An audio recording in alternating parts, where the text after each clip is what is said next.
आतंकवादियों का जन्म स्थली है पाकिस्तान। अब आर पार की लड़ाई लड़ी जाए, जंग छेड़ी जाए, हिंदुस्तान का जो नुकसान होता है हम झेलने के लिए तैयार हैं। क्या कुछ करें?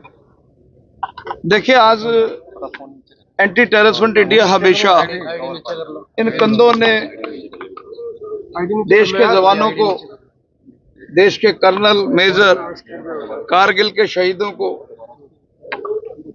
दीनानगर के शहीदों को, संसद के शहीदों को, 26/11 के शहीदों को कंधों के ऊपर रखकर जो है अंत्येष्टि दी। जो कुछ आज 2 दिन पहले देश में हुआ पहलगांव में,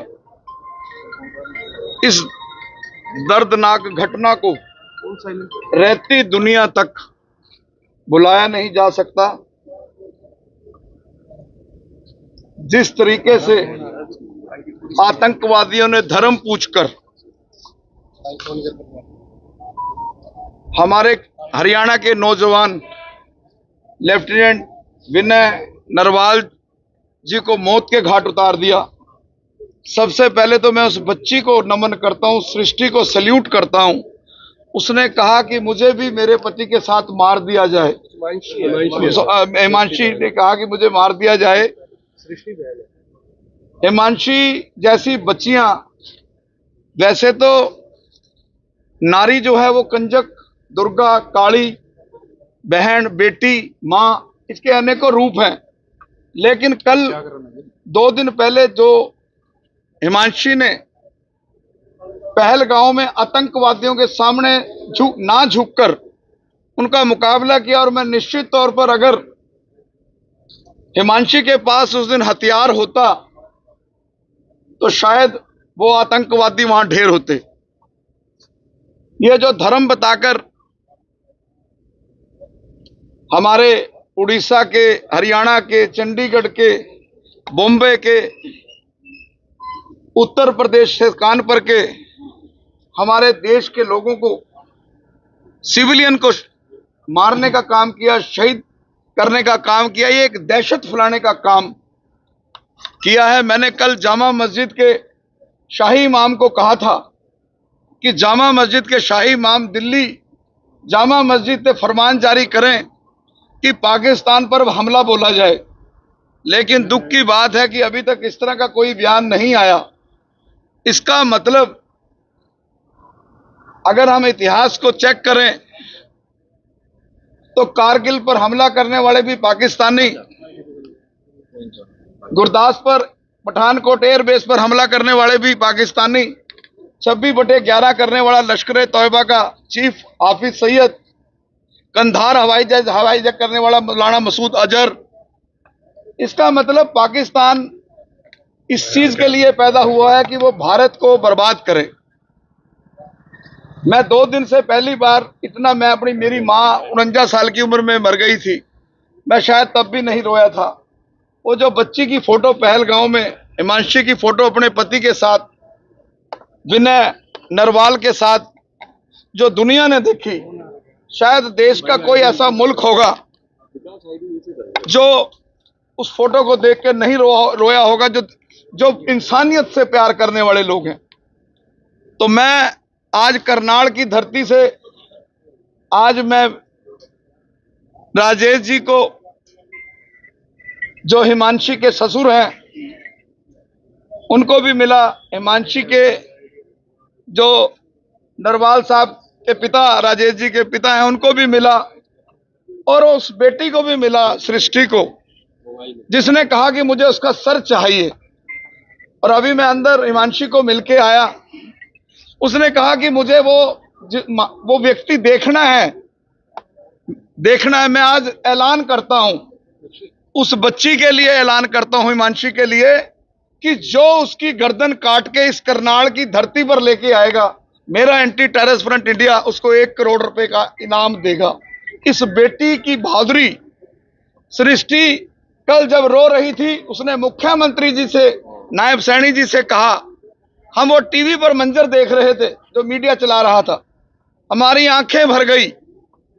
मोदी जी ने कल फैसले लिए, हम उन फैसलों का स्वागत करते हैं, लेकिन पाकिस्तान का दूतावास बंद करने से या पाकिस्तानियों को 72 घंटे के अंदर पाकिस्तान वापस जाने के आदेश देने से या अटारी बॉर्डर बंद करने से पाकिस्तान सुधरने वाला नहीं है। यह आस्तीन का सांप है। इसको जब जब भारत ने दूध पिलाया, इसने जहर उगला है। तो मैं एंटी टेररिस्ट फ्रंट इंडिया की तरफ से वीरेश शांडिल्य बड़ी जिम्मेवारी से अब आतंकवाद का सफाया, जो आतंकवादियों का जन्म स्थली है पाकिस्तान, अब आर पार की लड़ाई लड़ी जाए, जंग छेड़ी जाए। हिंदुस्तान का जो नुकसान होता है हम झेलने के लिए तैयार हैं। कोरोना को भी झेला है हिंदुस्तान ने, हम इसको भी झेलेंगे। लेकिन मोदी जी, अब आर पार की लड़ाई लड़ी जाए और देश के सिविलियंस को, पहले हमले होते थे सीआरपीएफ पे, भारतीय सेना पे, पैरामिलिट्री फोर्स पे, अब देश का सिविलियन जो है अब टारगेट हो चुका है। और वो भी धर्म के नाम पर कि तू किस धर्म का है, अगर तू हिंदू धर्म का है तो वही मार दिया गया। तो मैं एंटी टेररिस्ट फ्रंट इंडिया की तरफ से मांग करता हूं परिवार को, हालांकि परिवार ने कोई डिमांड नहीं की, मैं मांग करता हूं कि परिवार को, जो हिमांशी है उसको अपने पति की जगह नौकरी मिले नेवी में, और जो सृष्टि है उसको अपने भाई की जगह, अपने भाई के शहादत को मानते हुए, उनका सम्मान करते हुए, जो मुख्यमंत्री हरियाणा का स्वेच्छा कोटे का अधिकार है एचसीएस की पोस्ट पे, क्योंकि वो बीटेक और मास्टरी की हुई है सृष्टि ने, वो नौकरी 13वीं बड़े दिन उस बच्ची को कैबिनेट की बैठक बुला के सृष्टि को जो है बच्ची को एक नौकरी, और हिमांशी को उसके पति की जगह नरेंद्र मोदी जी नौकरी देने का ऐलान करें और पाकिस्तान के खिलाफ आर पार की लड़ाई लड़ने का ऐलान करें। हिंदुस्तान के 100 करोड़ सनातनी, मैं तो उम्मीद करता था कि जो भाजपा में और कांग्रेस में और दूसरी पार्टियों में जो मुसलमान बड़े बड़े चेहरे हैं, उनको आगे मोदी को कहना चाहिए कि हिंदुस्तान का मुसलमान आपके साथ खड़ा है। लेकिन ऐसा कल से 2 दिन से मुझे देखने को नहीं मिला। तो इसका अंदाजा देश के 100 करोड़ हिंदुओं को तो लगा लेना चाहिए। यह गलत बयान नहीं था कि बटोगे तो कटोगे, ये बयान को समझ लेना चाहिए कि क्या हुआ जम्मू में।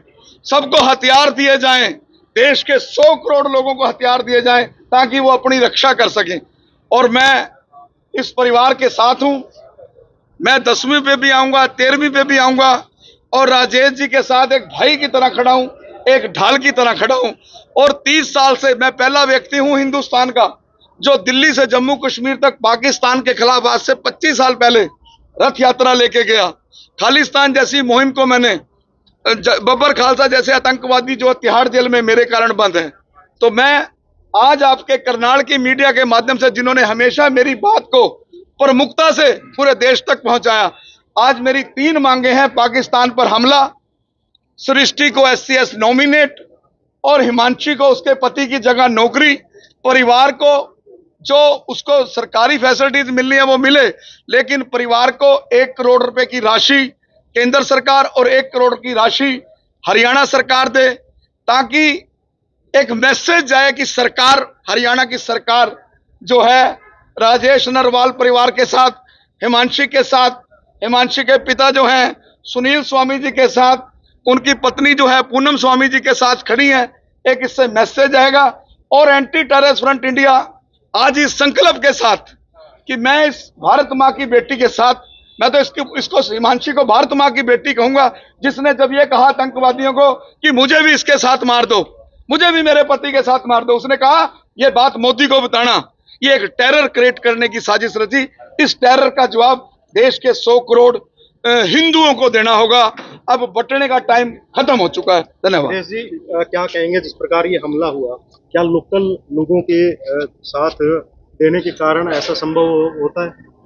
नहीं, बिल्कुल। मेरी अभी हिमांशी से बात हो रही थी, हिमांशी को मैंने 4 फोटो में दिखाई।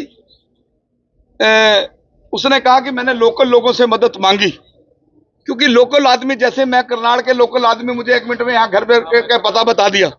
अगर लोकल आदमी वहां मदद करते तो लोकल इस घटना को टाला जा सकता था। इसका मतलब अभी भी जो जम्मू कश्मीर के अंदर है वही पाकिस्तान का डीएनए चल रहा है। अभी भी वहां 370 जरूर खत्म हुई, लेकिन वहां J&K सरकार रहनी नहीं चाहिए इस घटना के बाद, क्योंकि इंटेलिजेंस ने इनपुट दे दी थी कि अटैक हो सकता है आतंकी। जब इंटेलिजेंस ने इनपुट दी तो इंटेलिजेंस इनपुट जो है एक व्यक्ति को नहीं देती, सरकार को देती है, गृह मंत्रालय को देती है, स्टेट मशीनरी को देती है। तो अमर अब्दुल्ला व्हाइट पेपर जारी करें, वहां क्या सिक्योरिटी थी पर्यटन की, जो वहां थे पहलगांव में जो स्पोर्ट था वहां बताओ कितनी पुलिस थी, कितनी मिलिट्री थी। और कुछ दिनों के बाद अमरनाथ यात्रा है, तो लोकल मदद के बिना आतंकवादी वहां आ ही नहीं सकते। निश्चित तौर पर रैकी हुई है, उनको मैसेज हो गया, इतने लोग यहाँ बैठे हैं, और तब जाके इस घटना को, इस दर्दनाक घटना को, जिसको मैं जलियांवाला बाग से जोड़ता हूं।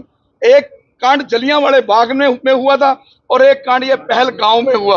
और मैं उस हिमांशी को और सृष्टि को आज कह के जा रहा हूं। उसने कल कहा था मुख्यमंत्री नायब सैनी जी के सामने, हालांकि मुख्यमंत्री नायब सैनी जी ने कहा था कि बदला लिया जाएगा, लेकिन बदला सृष्टि का लेना है, उस बेटी का लेना है जिसने कहा कि मुझे उसकी गर्दन चाहिए।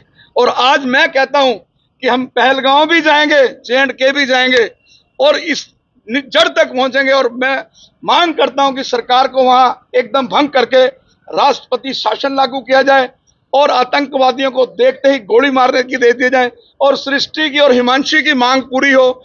इनके जो सर है, इस जो विनय नरवाल को जिस गोली ने छुआ, उसका सर इस दहलीज पर आए, तब मोदी सरकार और हरियाणा सरकार को एंटी टेररिस्ट फ्रंट इंडिया झुककर सलाम करेगा। उसके जूते पर, सीएम के जूते पर मैं नाक रगड़ कर आऊंगा कि तेरे जैसा जो सच्चा हिंदुस्तानी नहीं हो सकता। अन्यथा यह संघर्ष जो हम तो कर ही रहे हैं, 30 साल से कर रहे हैं, आगे भी करेंगे।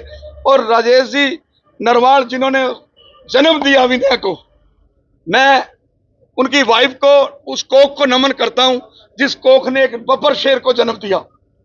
एक बड़ा